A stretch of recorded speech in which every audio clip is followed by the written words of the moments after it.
السلام علیکم ورحمۃ اللہ وبرکاتہ۔ میں ہوں آپ کا ہوسٹ راؤ ناصر علی جہانگیر اور آپ دیکھ رہے ہیں روزانہ کی طرح عوام کا راج۔ جی ناظرین اکرام، آج کے ہم اس پروگرام کا آغاز ایک بہت ہی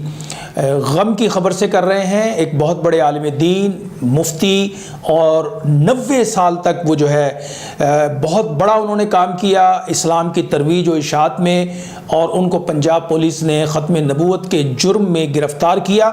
اور ان کو جیل میں ڈالا۔ ایک 90 سال کے شخص کو ناظرین کرام جو جیل کے اندر اذیتوں کے ساتھ اس دنیا سے رخصت ہو گیا، اور انا للہ و انا الیہ راجعون۔ مولانا محمد یوسف سلطانی صاحب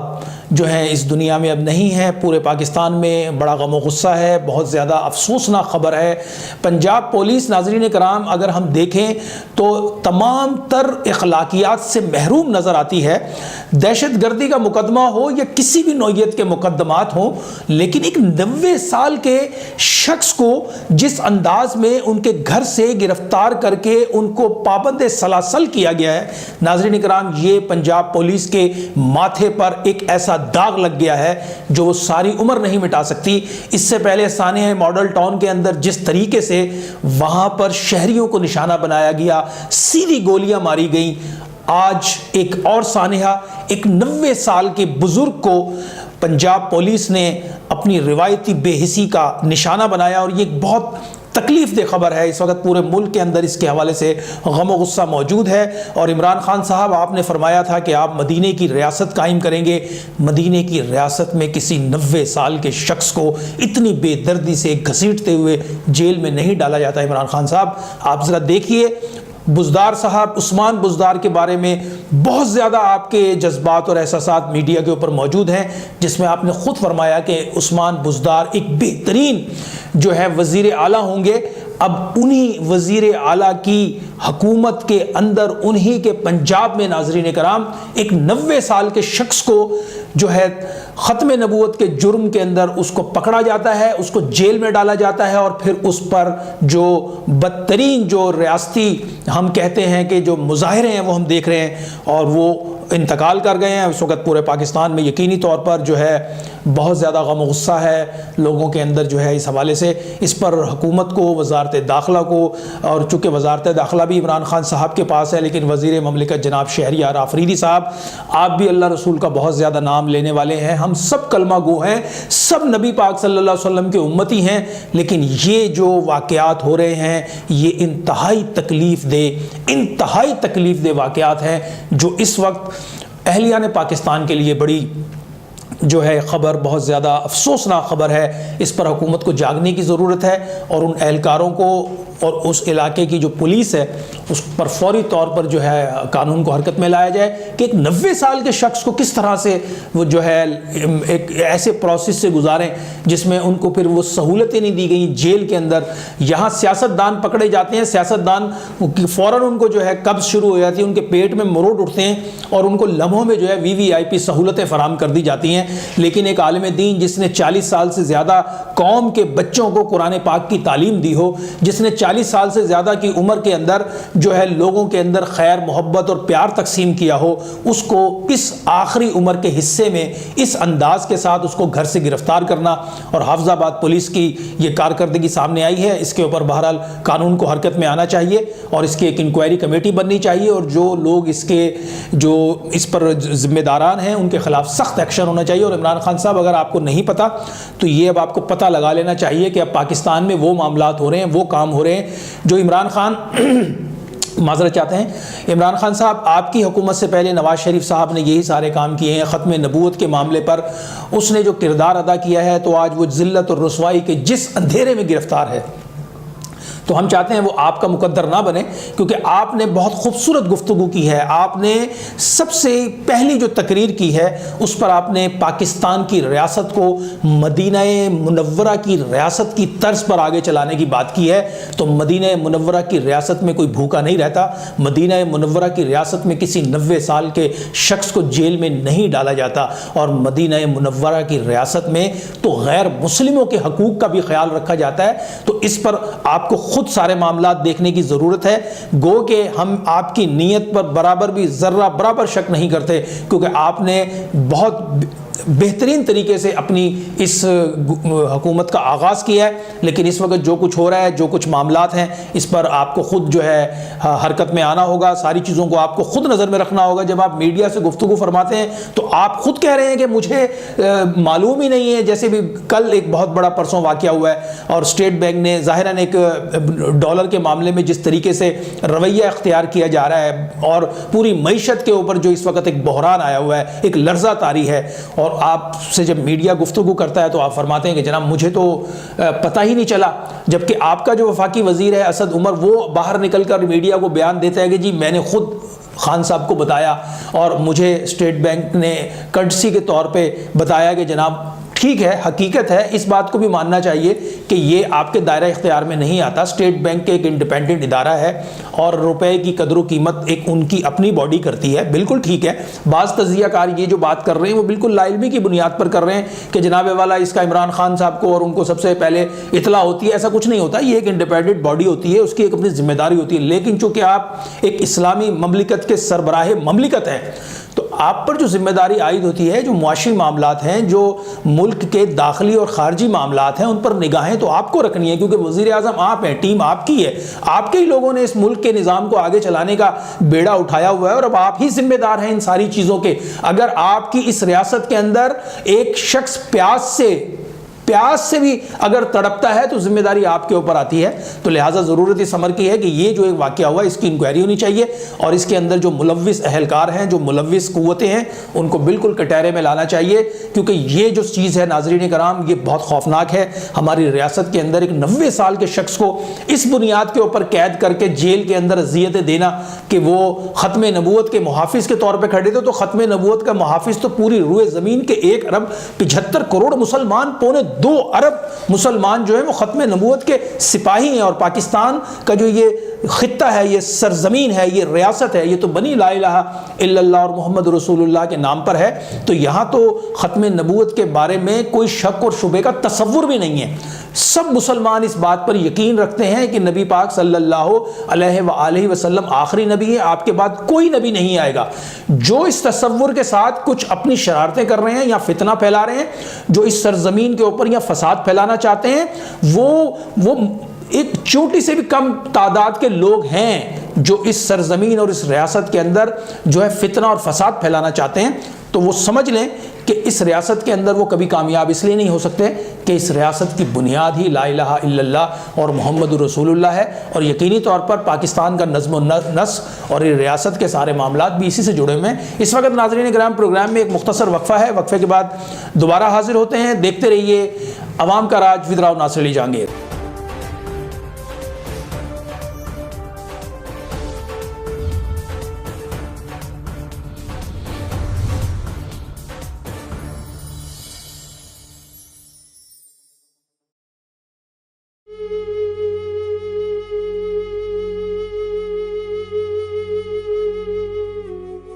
پانی اللہ کی بہت بڑی نعمت ہے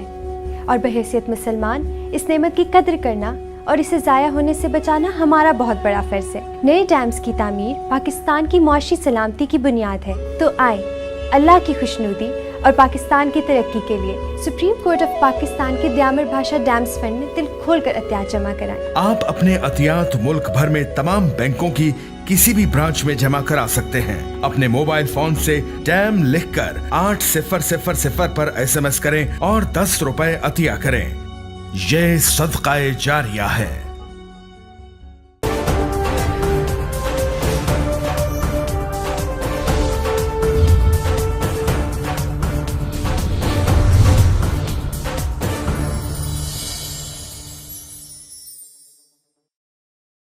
ویلکم بیک ناظرین، ایک مرتبہ پھر پروگرام میں آپ کو خوش آمدید کہتے ہیں۔ وقفے پہ جانے سے پہلے ہم گفتگو کر رہے تھے پنجاب پولیس کی روایتی بے حسی اور ان کے رویے کی، جس کی وجہ سے اس وقت پورے پاکستان میں غم و غصہ پایا جاتا ہے۔ تحریک لبیک پاکستان کے حوالے سے گو کہ ایک بہت بڑا آپریشن ہوا ہے پنجاب میں، بہت سارے لوگوں کو گرفتار کیا گیا ہے، اور تحریک لبیک کے سربراہ علامہ خادم حسین رضوی بھی اس وقت گرفتار ہیں۔ لیکن یہ جو 90 سال کے بزرگ ہیں جن کے بارے میں یہ ساری خبریں اب میڈیا پر آ رہی ہیں، یہ ایک بہت شرمناک معاملہ ہے کہ ایک ایسے 90 سالہ شخص جو تدریس کے عمل سے جڑے ہوئے تھے، جو 40 سال سے بچوں کو قرآن پڑھا رہے تھے، ان کو پولیس نے گرفتار کیا اور ان کو جا کر جیل میں ڈالا، جس پر ان کے ساتھ کسی بھی قسم کی جو ہے رعایت نہیں کی گئی۔ یہ ایک بڑا خوفناک عمل تھا جس پر یقینی طور پر اس وقت پاکستان میں یہ ایک بڑی غلط روایات ہیں، یہ حکومت کو دیکھنی ہوگی۔ ناظرین کرام، جہاں ہم یہ گفتگو کر رہے ہیں وہاں ہمارے یہاں اللہ تعالیٰ کی رحمت اور فضل یہ بھی ہے کہ یقینی طور پر اس طرح کے جو کام ہیں یہ تو ہیں ہی قابل مذمت، لیکن ہمیشہ میں ایک بات کہتا ہوں کہ ہمیں پازیٹیوٹی کو بھی فروغ دینا ہے۔ اپنی دنیا کی زندگی کے اندر ہم نے پازیٹیو چیزوں کو لے کے چلنا ہے۔ پشاور میں ایک میری جان پاکستان کے نام سے کچھ لوگ ہیں جنہوں نے اپنی ایک NGO بنائی ہوئی ہے جو لوگوں میں خیر خواہی اور محبت اور پیار کو تقسیم کر رہے ہیں۔ میں چاہوں گا پروڈیوسر صاحب ذرا یہ ان کی ویڈیو دکھائیں جو اس کے اندر وائرل ہو رہی ہے، اور اس سے ایک بہت مثبت پیغام جا رہا ہے کہ پاکستان میں بسنے والے لوگ جو ہیں وہ لوگوں کے لیے خیر خواہی کا کتنا جذبہ رکھتے ہیں۔ جی پروڈیوسر صاحب ذرا دکھائیں یہ والی جو ویڈیو اس وقت وائرل ہو رہی ہے۔ جی کجا من کجا تو کجا من کجا تو کجا من کجا تو کجا من کجا تو میرے حرم میں فقیر عجم تو میرے حرم میں فقیر عجم تیرے گن اور یہ لب میں طلب ہی طلب تیرے گن اور یہ لب میں طلب ہی طلب تو عطا ہی عطا تو کجا من کجا تو کجا من کجا تو کجا من کجا تو کجا من کجا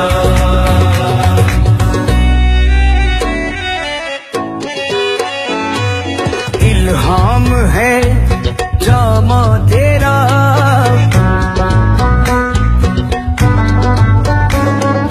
قرآن امام ہے تیرا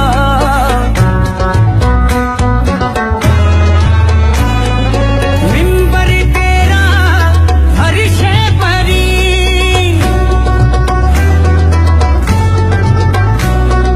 یا رحمت عالمی تو کجا من کجا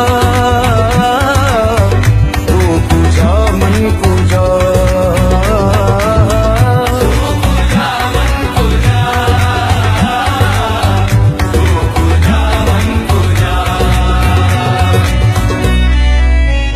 تو حقیقت ہے میں صرف احساس ہوں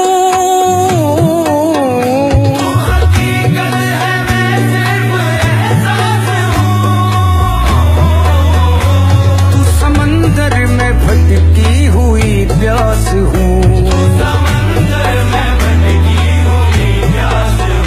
میرا گھر خاک پر اور تیری راہ گزر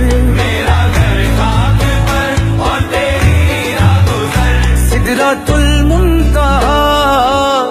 تو کجا من کجا تو کجا من کجا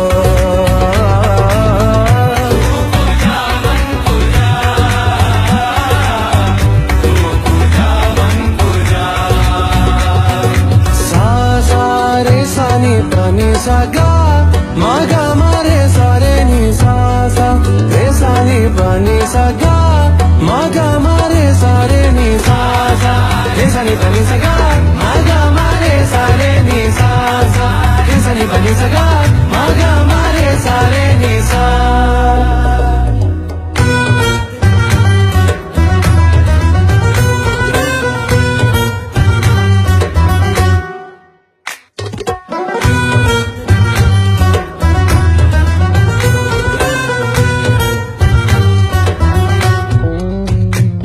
فرشتوں وہ سلطان معراج ہے